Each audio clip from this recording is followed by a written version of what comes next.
大家好，这次中国大陆的新型冠状病毒啊，成了台湾香港的这些黄丝啊，还有海外的民运啊，尤其是轮子的一次高潮啊。轮子的活跃啊是非常的高的。其实看微博有个辟谣平台啊，里面辟谣了很多关于轮子的东西啊，譬如在武汉啊会接到很多轮子的电话，问他们很多情况啊，然后上他们的大纪元啊、新唐人进行播出。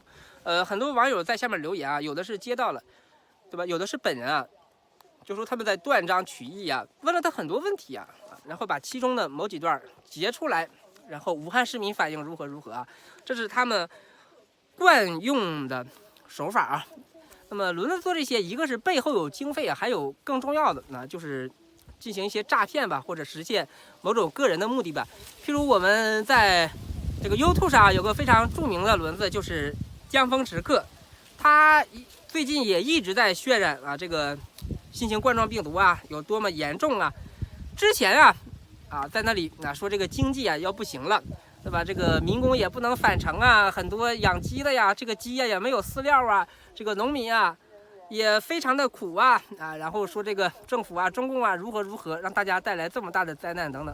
可是过几期视频呀，又号召，对吧？这个农民不要返程啊，农民工不要返程啊，然后这个工厂啊不要开工啊，因为病毒很厉害啊，你们都会被感染的。说这个东西呀前后矛盾啊，最近又造谣这个要断网了等等啊。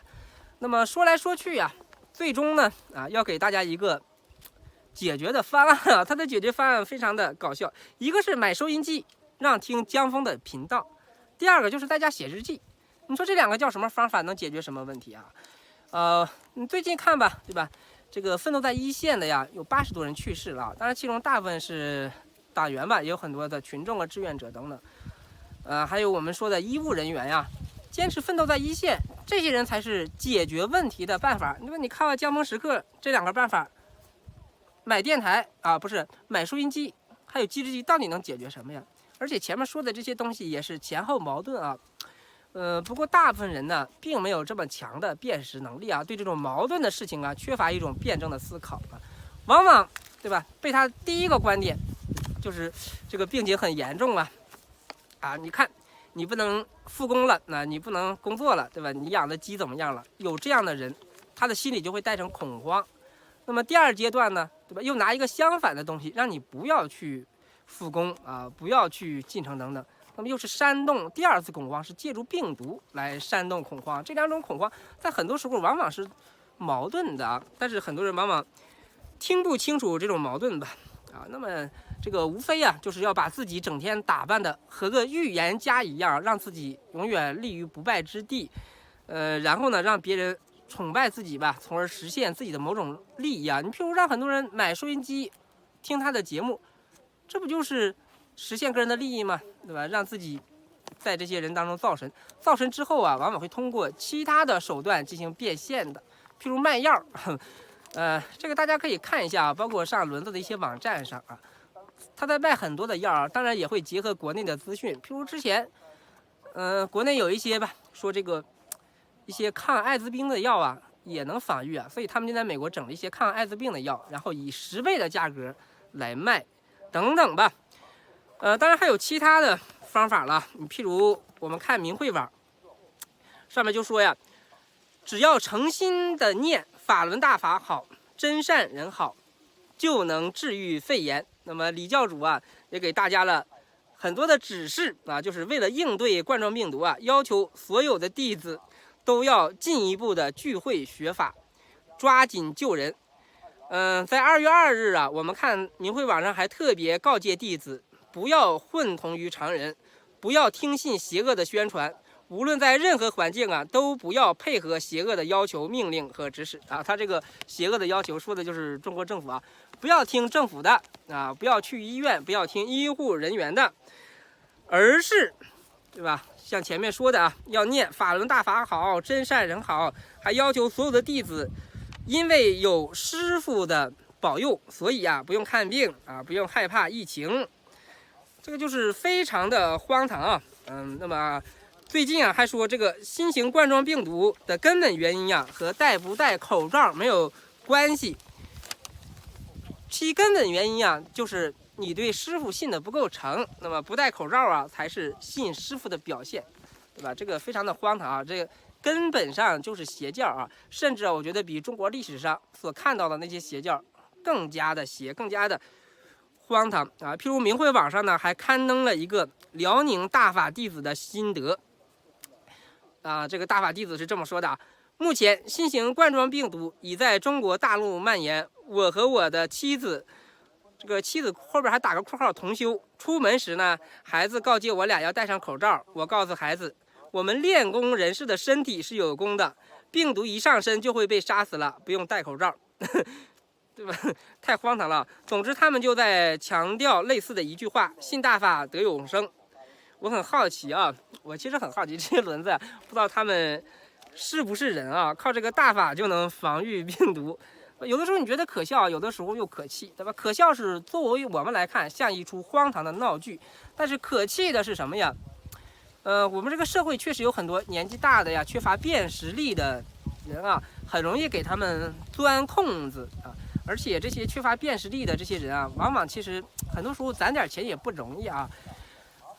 很多一辈子的家底儿吧，不舍得吃，不舍得喝，就通通的进入了他们的口袋啊。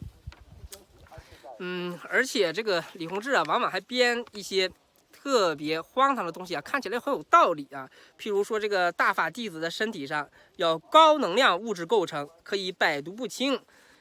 我不知道这个高能量的物质是什么。那么，其实我们看，在2018年的时候啊，当时美国在闹荨麻疹的疫情，当时闹得也非常的厉害啊。美国的疾控啊，也希望美国的孩子能够接种荨麻疹疫苗。那么，但是啊，当时美国的时代先驱啊，就有一个报道啊，在纽约法轮功所属的飞天艺术学校拒绝为未成年学生注射疫苗。你说这些孩子多可怜啊！用鲁迅的那句著名的话，叫做“救救孩子吧”啊！还有这些家长自己信了大法也就罢了，还把孩子送进大法的学校，对吧？坑害自己的孩子呀，祸遗子孙。这也是一种非常大的罪过啊！用中国传统的伦理道德，或者是带点迷信的这种伦理道德，对吧？父母不孝啊，父母不善，父母不德，必然会祸遗子孙。那么把这个子孙送到大法的学校啊，这显然很符合这个因果律啊！而且啊，这个法轮功啊，其实目前，对吧？除了祸害中国大陆之外啊，在大陆其实虽然我们一直管得比较严啊，但其实还是有很多的信徒的。那么在台湾啊、香港啊，甚至在西方，在美国呀，也有很多的信徒啊。譬如刚才说这个学校，它就在美国的纽约嘛 ，New York。在这个我们周边啊，日韩也不少啊，尤其是韩国。大家也知道，韩国啊，亚洲邪教的中心啊，韩国的邪教啊多得去了啊，包括大陆的这个轮子啊、全能神，尤其全能神啊，都在那里呢。那么这一次大陆的新型冠状病毒啊，对周边国家啊都造成了一定的影响啊。日本就不说了，尤其是这个游轮啊，也包括韩国。韩国目前已经有28例了啊。那么韩国的政府和民众都非常的紧张。那么应对的办法和大陆差不多啊，就是号召民众啊多戴口罩啊、勤洗手啊、少去人多的地方啊，尽量减少聚集啊，减少公共活动啊。所以啊，近期很多韩国的演艺人员都取消了演唱会啊，还有一些综艺节目。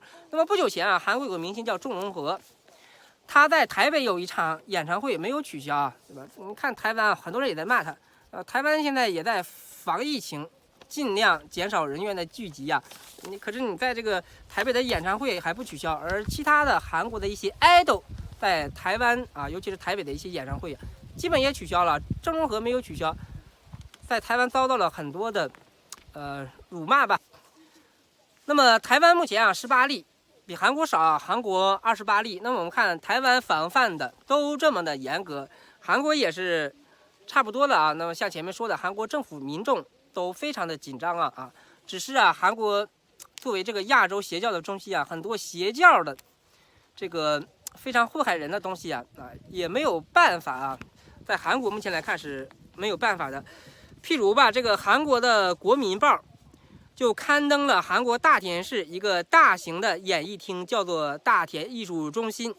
因为担心新型冠状病毒的传播呀，取消了2月6号以后的所有的演出。原因呢，就是为了避免群体性聚集，这对防控疫情是非常有益的啊。但是呢，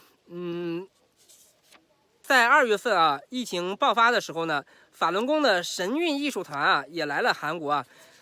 而且啊，他们这些人啊，大摇大摆的来了啊，很多的韩国网友啊，拍下了神韵艺术团在韩国的仁川飞机场下飞机的时候的照片，对吧？在韩国的媒体上也非常的震惊啊，他们没有一个人戴口罩，而周边的韩国本地人啊都戴着口罩啊，所以对吧？对这些大拉拉的不戴口罩的人，韩国民众非常的生气，也非常的惊奇啊，所以就拿手机啊去拍他们。传上了网啊，这是现在网络社会的一个特点啊。大家在平时啊看到一些不满意的、不公正的现象，往往不现场制止，而是拍了之后啊，传到网络上啊，或者是给一些的媒体。那么遭到了韩国民众的抗议啊。但是呢，神韵还要在2月7日到22日，在韩国的大田、蔚山、昌原、河南、春川5个城市开展15场演出。2月6日呢，韩国的大田艺术中心里说取消的这场演出啊，也包括神韵艺术团2月7日到9日的演出。韩国当地有专家呼吁啊，因剧院人员聚集，且神韵艺术团的演员啊疏于防范，到处乱窜，极容易传播疫情，请各地举办神韵演出的剧院尽快取消演出计划。可是啊，这个神韵艺术团啊，对此呢不但不理，还在官网上恬不知耻的发公告，就是所有的演出都要按照日程照常进行，没有任何地区的演出将会取消。由此啊可见啊，这个邪教的本质啊就是骗钱，而且骗的是没有道德底线啊。面对现在这个疫情的形势，不管你去哪里都是群体性聚集，他们这么做完全是道德败坏。不能因为有李洪志的神功护体就不怕传染，不顾别人的死活啊！不仅仅是新型冠状病毒啊，其实美国呀也在爆发流感的疫情啊。关于美国的流感疫情啊，大家也都知道啊，目前已经有1900多万人感染啊，也有1万多人死掉了啊。台湾也有60多人感染了这个流感啊，并且死掉了。那么美国的这个流感呢，传染性也是非常的强的，而且这些演员啊都是从美国来的。那么现在呀，这个传染病这么的严峻，除了冠状病毒啊，还有美国的这个流感，尤其是美国的流感的传染性更高，携带率更高啊。这些神韵艺术团这些人啊，你能保证他没有吗？对吧？可是这些人还是完全不顾啊，在韩国呢四处乱跑，他们的这个行为吧。对吧？一个就是不顾别人的死活啊，极度自信，认为自己有李大师的神功护体，生病了也不用去医院啊，或者说是被感染了也不知道。那么第二个呢，就是完全不响应当地的政策，一意孤行。这里简单说一下为什么，对吧？这个轮子啊，在韩国能不响应当地的政策啊？这就和前面说的，韩国是亚洲邪教的中心，大家可以搜一下。这和韩国那个宗教自由有很大的关系啊。这个亚洲啊，其实韩国也好，台湾也好啊，学习欧美的那套民主制度学的都比较极端啊，在很多自由上啊都搞得过头了，所以很多事情啊，这个政府也管不了啊。当地民众反对也没有多大的意义啊。韩国这个邪教是非常多的，如果懂韩文可以搜一下，韩国人很多也特别的讨厌，但也毫无办法，对吧？就是学西方啊，没学明白，或者我们可以说啊，这个西方欧美啊，有意识的把他那套民主曲解了，传到这些亚洲的国家，等等吧。那么，除了韩国呀，这个神韵啊，还要在美国呀、新西兰、澳大利亚，甚至还有台湾呢，都要进行一系列的演出啊。这基本上就是害人害己的。在不久前啊，应该是12月18日，香港法轮功协会的会长叫做简宏章。去世了啊，没有多久的事儿。他当时68岁。我们要知道，香港的平均寿命是84岁多，这个简鸿章啊都没活到香港的平均寿命啊，这个大法护体就给你护成这个样子了，对吧？怎么越护这个寿命越短呢？对吧？这是不是说你信的不成啊？哎，连这个香港这个会长啊，香港大法的最高领导人啊，这个都没有活到香港的人均寿命。所以这个大法的很多东西啊都被戳破了，甚至说呀，你越信，可能你这个孽障越多啊，你活得越短，死得越早。而且简鸿章发病的时候啊，非常搞笑啊，大家可以搜一下啊，他当时啊正好和这个香港的这些弟子啊一起开会啊，商量啊，新年之后啊要怎么聚集闹事儿的时候啊，身体不适。那么现场的弟子看到这个情况啊，没给他送医院，也没给他找药吃，而是现场集体给他念经啊，念这个李洪志啊，念法轮大法好等等吧。但是这个方法显然是不能治病的啊。他这些弟子啊不知道，但是简鸿章的家人知道啊。这个家人啊，找了个理由，偷偷的把他送到了医院。但是送到医院时候啊，已经来不及抢救了，已经无力回天了。简鸿章呢，最终死亡了。可以说这种例子呀，举不胜举啊，数不胜数啊。这个法轮功本质上就是邪教啊，明慧网啊、新唐人啊、大纪元啊这些媒体啊，几乎都没有一句真话啊。这个神韵的演出啊，完全就是一种荒诞的啊，一种不要脸的行为，完全无视啊这个冠状病毒啊，还有这个流感的肆虐的情况啊，完全不顾韩国人民的死活。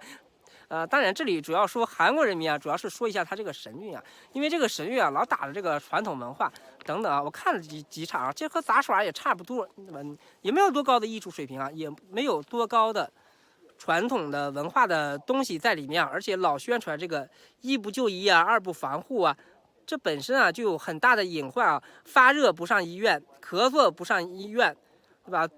就靠念这个法轮大法好，真善人好就能治病，这个多么的荒唐啊，对吧？就和前面说的啊，眼下这个情况啊，这个世界各国啊，对吧？也尤其是亚洲这些国家呀，越是防控啊，法轮功越是猖獗啊，越是活跃，和以往差不多。一有灾难啊，他们就拉起各种的大旗啊，那么扯起各种的虎皮，尤其是在大陆啊，一有这种疫情啊，就拉起了反共的大旗啊，嚷嚷着救人啊，悲天悯人啊，动不动就关心中国人民的死活呀，这个底层人民啊，多么的艰苦啊，动不动就发出一两个视频啊，其中很多视频还是造谣的。譬如之前啊，有一个女的在阳台上摔下去了，我看他们就断章取义的对吧？说这是得了病了啊，没钱医治了，跳楼了，说这个国家出钱治啊都是假的。但是这个事情很快啊，当事人就回应了啊，这个女的其实精神一直有问题啊，家人并没有看住，那么出现了这种意外啊。关于这种谎言啊，也是数不胜数的啊，对吧？你靠编种这种谎言，你在中国你能对这个疫情有什么帮助啊？你能够对底层人民有什么帮助啊？对疫情有帮助的还是前面说的啊，靠政府统筹物资调配，靠一线人员，对吧？靠这个各级的不管是干部也好，基层公务员也好，靠医护人员，你包括像我们农村这些，对吧？这个村镇集体的这些人啊，你包括对底层人民最有用的是什么呀？还是精准扶贫呢？你看你这个大法有什么用啊？而且这些人像前面说的，光批评没有解决方法，解决的方法呀，无非就是念大法好，或者像江峰时刻那样，那你准备一个电台听他的节目然后写日记，无非还是为了自己嘛。听他的节目是为了什么呀？还不是让他传播广嘛，还不是造神嘛，对吧？这个神一旦造了起来呀，那后面的利益都来了嘛。要么就是捐赠啊，要么就是卖药啊，尤其是电台嘛，就是在过去很长一段时间，中国的很多这个广播呀，包括现在也有一些都是这个专门给这个中老年人卖各种保健品的，把保健品当做神药大概吧，这个轮子呀，也是这种路子吧，那么往往是这个时候对吧？他们就是各种的乱忽悠乱吓人、乱造谣制造各种的混乱，在全世界各地的流窜，对吧？在全世界各地演出，尤其是这个神韵也是一样啊。你在现在这种时候，对吧？你不管说这个神韵的这个韩国啊，因为韩国反应比较激烈，单独来说，对吧？都是不让聚集的，不让大规模的聚集的啊。韩国很多明星自己都停止了，对吧？这个神韵还可哪演出啊？在很多成员有咳嗽的症状的时候啊，也四处走，也不戴口罩啊。靠着这种行为吧，搞各种群体的聚集啊，甚至欺骗更多的无知群众啊，背后的目的呢，也无非就是忽悠无知群众，骗取钱财啊。那么法轮功不仅是神韵了，它其他的一切行为啊，也都是如此啊，应该遭到完全的抵制啊。所以当年这个长者呀，灭掉法轮功呢，是最英明也最让全国人民支持的一个行为啊。所以最后吧，希望我们能够共同抵制邪教，抵制谎言，共同努力抗击疫情靠轮子呀，肯定是解决不了任何的问题的。这个视频有点长啊，最后再简单说一下，其实这个轮子的骗局很多人往往把它当成神啊，譬如这个疫情也一样，之前说过，对吧？你像我以前说过4个羊炭疽、牛炭疽，还有鼠疫，为什么都说呀？因为这个轮子之前把这4个，其实也包括石头记这些啊，因为每一个都说，哎呀，会很大，会很大，会闹得很大，对吧？这个中国要完了，大规模的感染来了等等，他会预言很多次的，大部分都不成功，对吧？有一次成了，他就成神了啊，就抓着这次成功的，我多厉害，我多厉害。其实就像以前的很多网络诈骗啊，还有网络造神啊，其实这个套路啊，在国内有很多了。以前这个股神呢，就以股神为例吧，简单说啊，是怎么成为股神的？首先你这个目标群体要多，有很多的目标群体。现在我们经常也会收到一些电话，拉你进入炒股群啊，或者这个东西等等啊。他一般不会在这个群里直接给你们说什么，而是给你发资料。譬如拉到了40万人，对吧？给你推荐4类股票吧，3类跌了，1类涨了，对吧？那30万人甩掉，剩下10万人，这10万人再给你推荐，如此经过几波之后，对吧？他预测不准的全甩掉了，预测准的呀，就把它当成神了。这本质上是一种幸存者偏差。很多的诈骗啊、邪教大体都是这个路数啊，筛掉大部分人，剩下一堆傻子，就完全被他骗了啊。当然还有一些其他的路数了，就像前面说的啊，选择性的，对吧？那么把错的东西啊掩盖掉啊，有各种的预言啊，偶尔有一次对的就拼命的宣传，让大家觉得你很神啊，然后呢，利用人的情绪啊，制造各种矛盾的东西啊，他的很多话呀，如果你放到一起看，就是矛盾的啊。就像这次疫情所说的，对吧？一个就是利用很多人经济上因为疫情有一定的困难，尤其是做快消业的啊，对吧？这个不能开工啊，如何呀，把你情绪起来了，然后后面呢又利用这个病的这个严重性再煽动你，不要上工啊，对吧？不要返程等等啊，这是利用了2种情绪啊。但是这2种情绪在很多但是这种2种情绪啊，仔细来看其实是矛盾的并没有多大的意义啊。那好，今天这个视频就录完了，喜欢的请订阅一下。